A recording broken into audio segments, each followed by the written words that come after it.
It's the right place and time for you.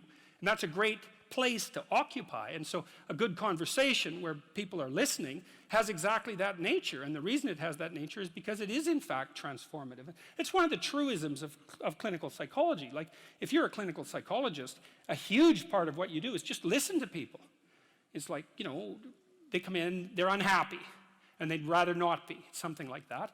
You say, well, why do you think you might be unhappy?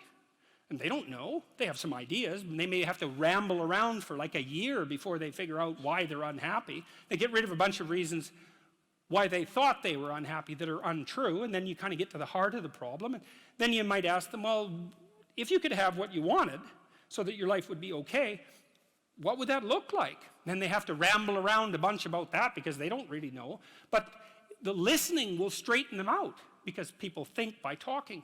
And in order to think, you have to have someone to listen because it's very hard to think. Hardly anyone can think. And even the people who can think can only think about a limited number of things. But almost everybody can talk.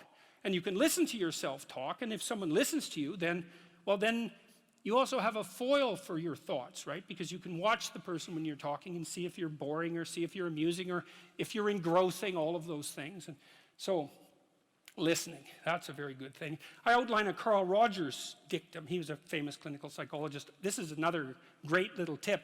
Rogers said, here's a trick to tell if you're listening. So let's say someone lays out their perspective for you. And then what you do is say, look, here's what I think you said.